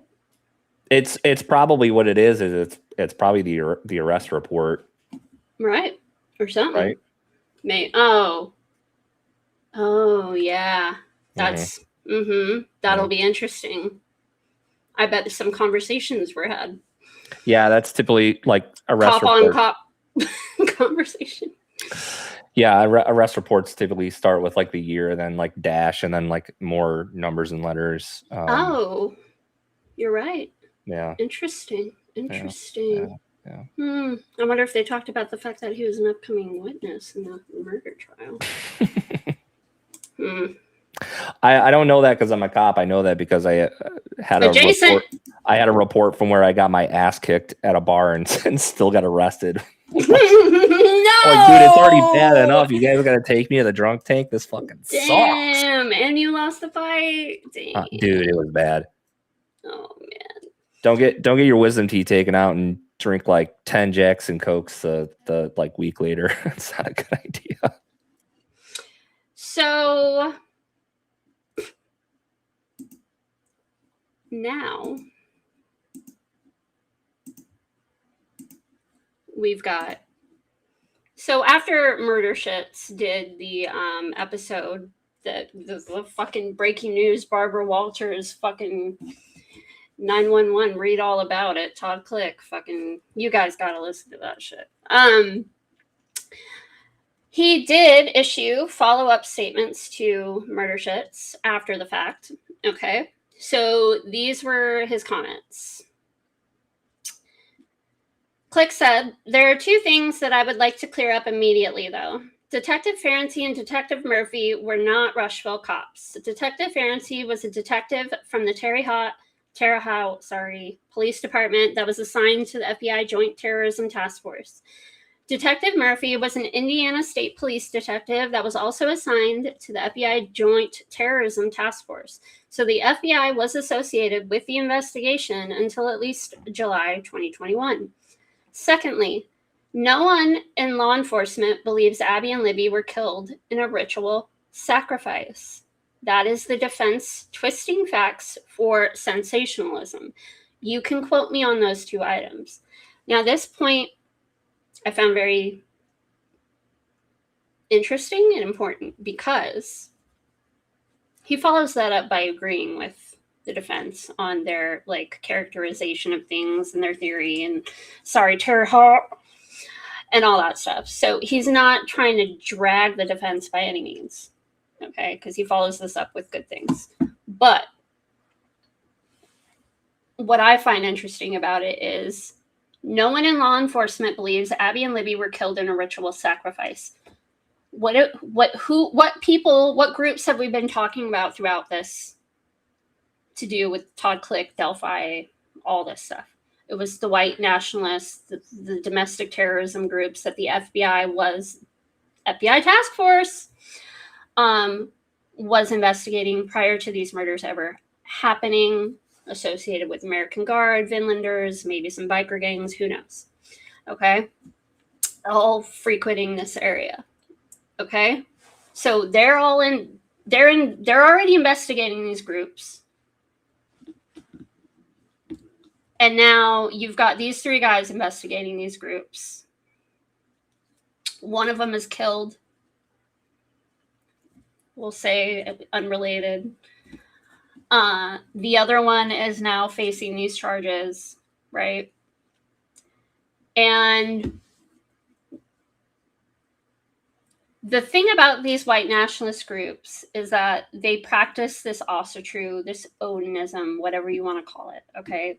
Vinlanders call it Asatru. It's just kind of what they do in their little fucking gang. But I think that the law enforcement angle and the way they were looking at it was more of like, this has to do with the possibility of this gang having a reason to kill these girls, and them practicing Asatru and that being a part of it was just like the icing on the cake, I guess. But it wasn't really like, they weren't committing a ritual sacrifice to the law enforcement's opinion. I believe that they thought that the white nationalist groups were getting revenge for the drug shit. Whereas I think Andy Baldwin and them were trying to pose it more of a ritual sacrifice and Odinism, giving the girls up to Odin and whatnot. And I think that the way Ferenczi Click were looking at it was more of, I think these white nationalist groups are running drugs, and I think these girls might have got tied into it because of Derek Derman and all that shit going on. Yeah, I think he's kind of saying in this And one. Both. Why not both, Kylie? It's like both. But I don't think the police were looking at it from that angle. You know what I mean? They were coming at it from just like, we're not even going to bother with this Odinism shit. We're going to look at it from like what makes sense. And drug running and revenge killing makes sense to them. You know? What do you think? You've got a lot going on in your head. Oh no, I just didn't like. There was a pause, so I figured. So anyway, that's just my opinion. I think that the lawyers were looking at it from ritual sacrifice, Ostrotru, Odinism. These guys all believe in this. They did this for this reason. And I think law enforcement, at least these three men, were looking at it more of like, we've got a domestic fucking terrorism group that's killing girls, and we got to figure out why and what's going on, and is it linked to drug running or whatever it might be. That's just my theory, my opinion of why they had that difference in opinion. Okay, so Murder Sheet said, some people have suggested that while you disagree with the defense that this was a ritual murder, that you have agreement with them on who is responsible. Is that something you can speak to? Click. Yes, that is accurate. Okay, so he's saying not a ritual murder, but we think the same people are involved. So they all agree that these Brad Holder, Pat Westfall, Elvis Fields, these people that are all involved with, you know, Vinlanders or maybe their own thing, or maybe they're hanger-ons, whatever. They all agree that these people were the ones involved. They just don't agree with why, I guess. Okay, so Murder Sheet says, other than the material about the cult angle, can you discuss how good a job the defense did discussing the evidence against their suspects? Click said, it would be impossible for me to explain anything further without revealing the details of the investigation, but it was fairly accurate. Murder Sheet says, since their discussion of the evidence was fairly accurate, can you explain what aspects you feel were sensationalized? Click said, like I said before, it would be impossible for me to explain anything further without compromising details of the investigation. The defense team seemingly put Ferenczi, Murphy, and I on a pedestal. We did nothing extraordinary. We just did our jobs and followed every lead that we had. We conducted our investigation the way investigations need to be completed. Granted, we were very dedicated to this investigation because the families of Abby and Libby and the community of Delphi deserve justice. As for the allegations against the correctional officers and Sheriff Liggett, I don't have any knowledge of those details, so I cannot comment. I will also say for the record that I fully support the defense's motion for cameras in the courtroom for transparency purposes, which we all know we didn't get. So, I think this is all fucking tied. You guys know I have a hard on for Brad Holder and Pat Westfall, but I think the Todd Click of it all and their co-aligning investigation into certain individuals is why. Let's look at it from Unified Command's side. Why the fuck would they be fighting so hard against these people in this investigation into these people? Why?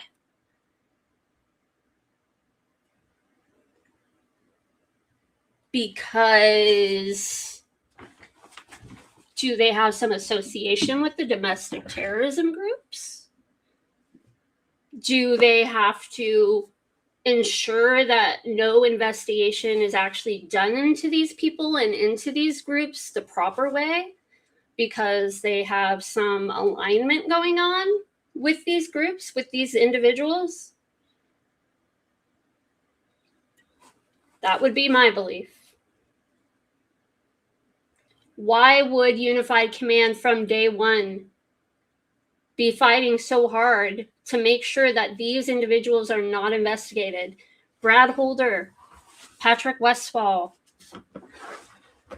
didn't even get search warrants on their phones. Patrick Westfall was years later, and he had a fucking brand new phone, even years later. Like, all of these individuals have ties to crime syndicates, whether it be through Vinlanders, American Guard, whether they're in a fucking biker gang, Hells Angels, who the fuck knows in this area. And they're fucking aligned with the local law enforcement. We know that Carroll County is corrupt as fuck. We know that bitches like Kathy Shank working for fucking child services have been covering up for child molesters in the county if they had a fucking badge. We know that Carroll County has a long history of their local law enforcement working with these fucking criminals and pieces of shit asshole people if it benefits them in some way. So, white nationalism, these groups, the biker gangs, all this shit was popping off right then. 2016, Trump selected. No, I don't care what fucking politics you are, what side, okay? It's just a fact of the matter that these groups, the domestic white nationalists, the American Guard, all these people, the Proud Boys, very tied in with the White House and with the Trump administration, okay? So Delphi murders happen. Trump's in office. He's in power.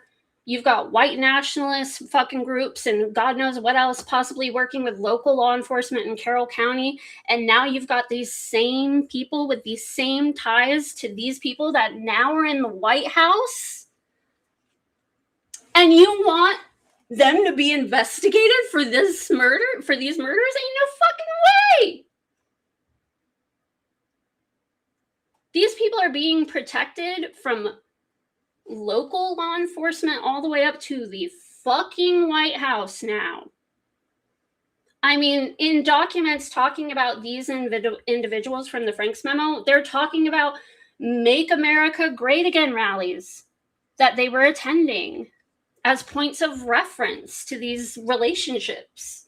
Like, the writing is on the wall, guys. I don't know. It seems to me I would agree that Ron Logan had something to do with these murders. And I don't know what his tie or relationship to these groups or these individuals were or for what reason. But I think it's Ron Logan, the white nationalists, the fucking Odinists, the fucking drug running, Derek German being a rat, owing hella money, Libby being the main target of aggression and her body being left the way it was. It's all tied together. It's all fucking tied together. And all of this shit is coming to a head now. We've got oral arguments coming up September. This shit, I've got good vibes. Maybe I'm too positive. But I've got good feelings because all of this shit is running along. We've got the Shane Meehan, we got Todd Click, we got Rick Allen getting quick fucking oral arguments granted. And we are all going to be there, guys. September. Please show up for Rick Allen if you can.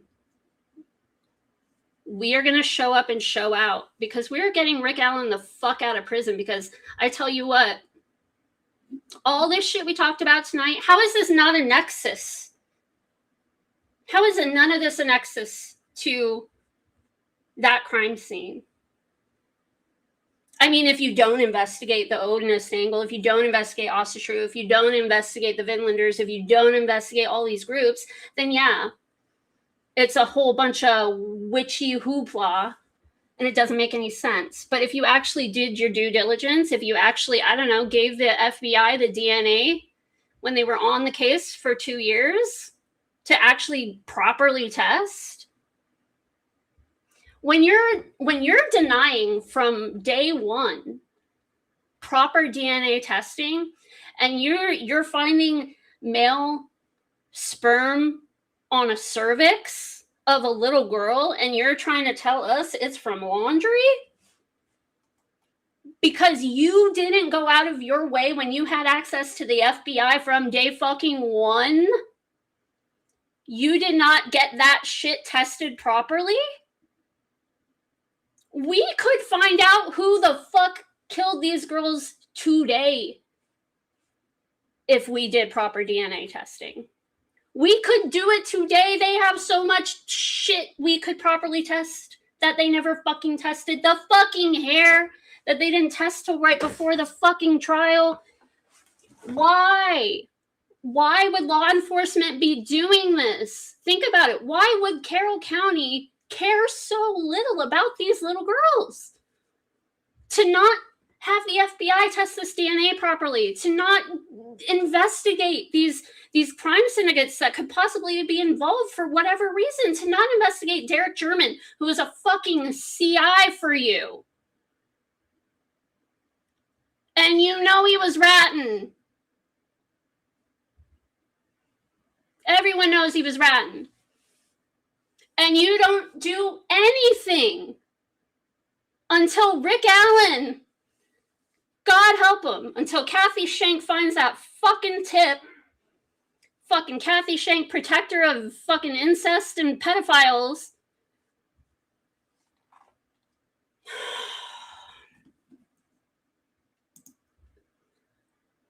These fuckers have been covering up from day one. It has nothing to do with Rick Allen. It has everything to do with who they're covering up for and why. Rick Allen is unfortunately the person that got caught up in this shit, and we're gonna get him the fuck out. We are getting Rick Allen the fuck out of prison because he didn't do this shit. And I hope to God, once Rick Allen is out, we can really get the DNA tested and shit, but they fucked this shit up so bad. Who fucking knows? But I tell you what, we getting Rick Allen the fuck out. I know that much. And I know that these families deserve real justice. And I tell you what, once Rick Allen is out, I will be fighting for justice for those families, whether they want me to or not. And that's on that. Comments? Amen. Amen. Amen. You know, and I think if anyone ever comes to you and says that, not just you, but everyone listening, that you support a child killer, our argument, and a lot that we've shown tonight has been, our argument would be that they are actually supporting plural child killers by falsely believing this is Rick Allen who did this. So I do find it very interesting, just the this whole, like, wasn't really an in-person interview. I think it was Click made a statement answering questions that Murder Sheet had asked, right? Mm-hmm. Whatever it was. Right. The fact that he is very I'm just wondering if he knows that some things are probably heating up about him, or that maybe he's kind of padding the blow because he got a subpoena, or he got notified that he's going to be doing a depo. So he did this, and he's like, hey, whoa, hold on a second. Like, I'm here for Abby and Libby. I don't really think that this is a ritual per se. He's saying a lot of things that I think a lot of people but think logically would say that no one's, Stacy put this in the brief. It's a bastardized idea of Norse paganism. It's not, Right. They're not following it to a T per se. It's kind of like shit. It's kind of like the tens of thousands of subsects of Christianity that, you are throughout the world. I mean, you have your evangelicals, you have your Catholics, on and on and on and on and on. You have weirdos that, yeah. But I think that one of the things is like, yeah, no, the defense propped up the ritual sacrifice thing probably to sensationalize it, or maybe they felt that was the actual definition of what happened. The bigger thing that I can take away, at least from what we've seen of the crime scene, is that those aren't sticks to hide the girls. Those are fucking runes, dude.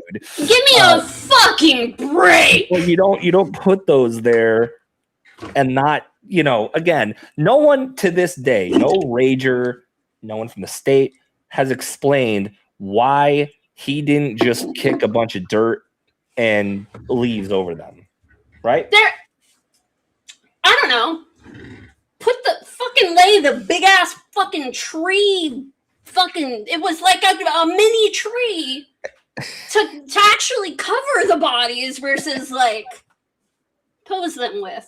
I don't know. It's instead of like, oh my God, look at all of this shit that can actually blend them in with the ground. And this is so morbid to think about. It's so fucked up because it's like, two girls and just it's terrible. But like, you're not going to do that. Instead, you're going to go, all right, we're going to get this one here. We're going to get this one here. We're going to get that one here. I'm going to reclothe this girl in the other girl's clothes alongside of her clothes, all the way down to putting her fucking shoes on her feet. Yeah.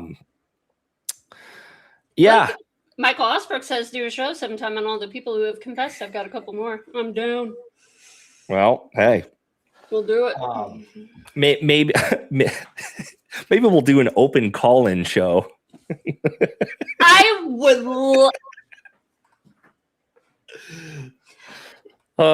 Huge and Danny, stay away from our show. It's not funny. That would be kind of amazing, and I think we would have so much fun. We would. I'm like low-key down. Do you remember the last time we did that? Do you think they would call? Any of them? Maybe. I don't know. What would they say? Well, we can't. Hey, we're remember not when you didn't put a bullet on my doorstep? Hey. Where's the fundraiser money? Where is it? Where's our $7,000 that we need to split between 25 people? I owe 2 years of rent. Where's that $40,000? Sorry, guys. Headphone warning. We're having fun here. Listen, Todd Click is, potentially in some deep doo-doo, potentially not. We don't know. I find it, to your point, like there's going to be no shortage of the marketplace of thoughts over the next few months, right? You have Click in July next month. If everything goes as planned and nothing changes, Ferenczi is in August, or not, Meehan's in August.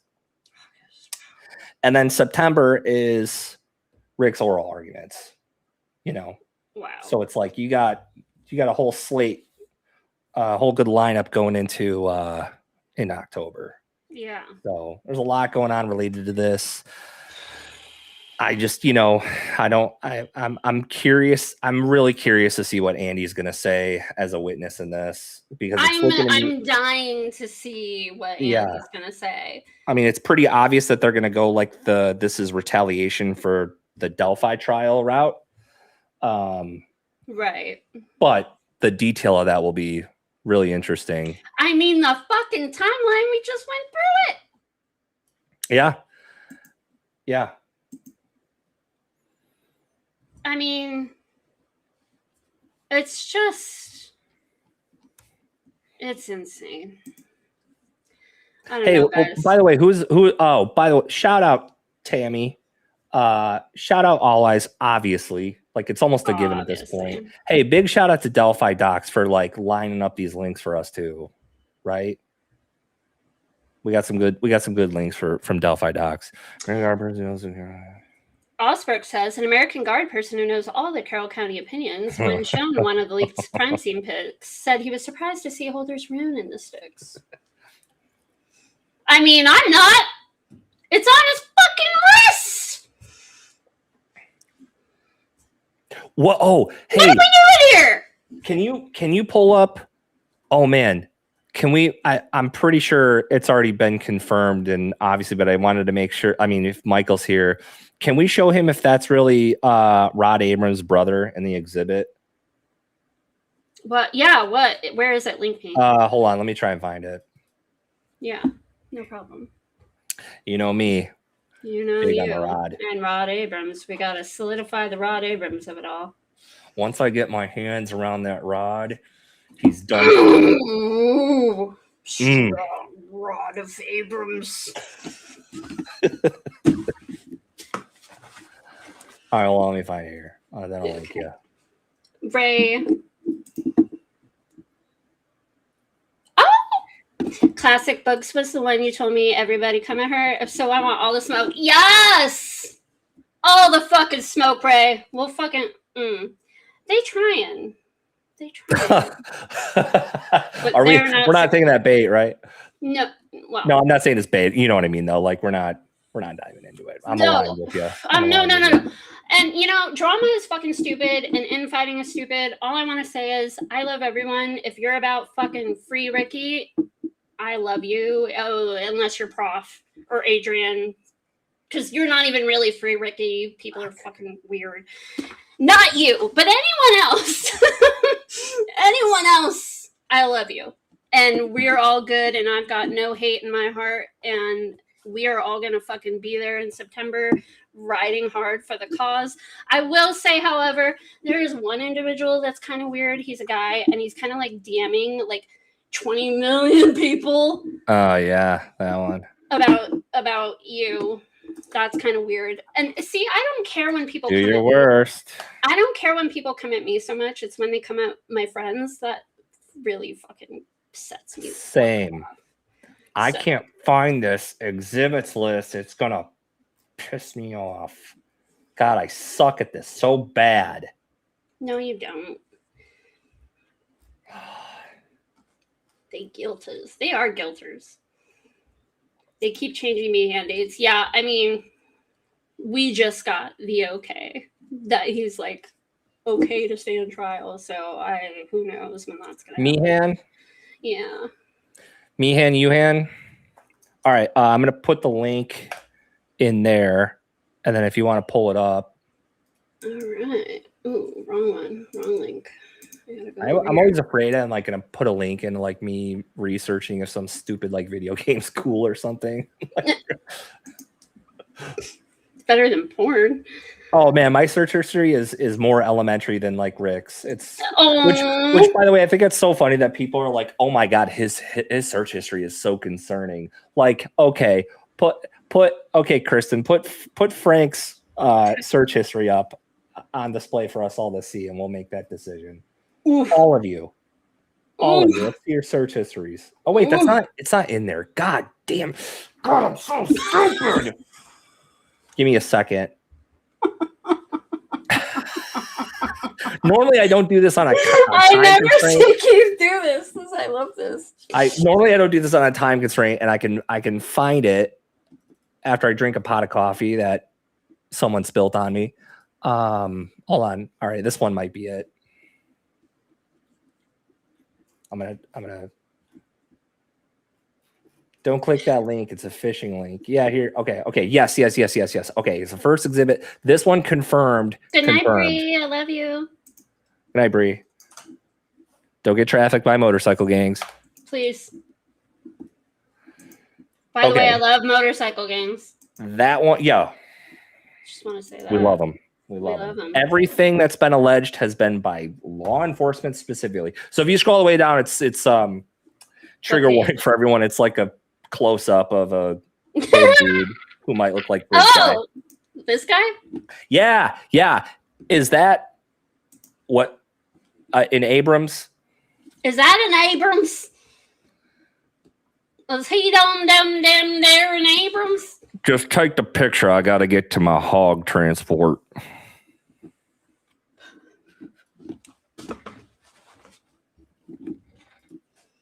Ray from Dallas, have you looked into the Evansdale murders yet?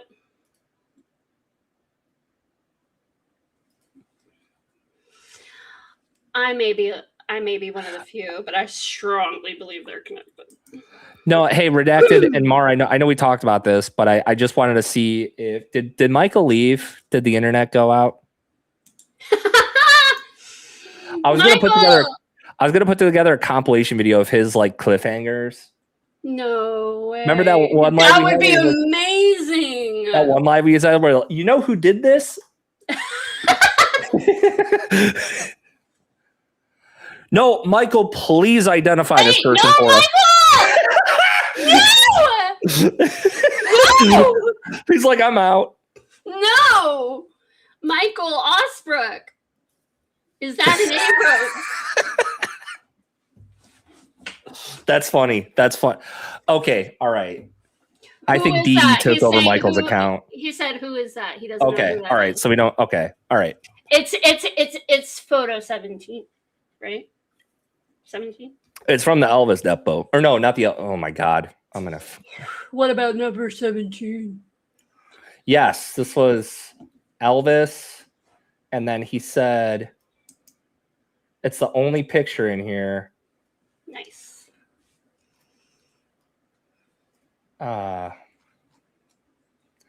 He said, "I'm going to show you a photo right now. We'll mark this as Exhibit 1. I'm going to ask if you know who this guy is. Do you know who that is?" And Elvis, and I'm pretty sure Ned both say no. And we're just trying to figure out who the fuck this is because Andy references this photo a couple times. So we're just It's like, a lot like someone who is ID'd as British guy from a picture.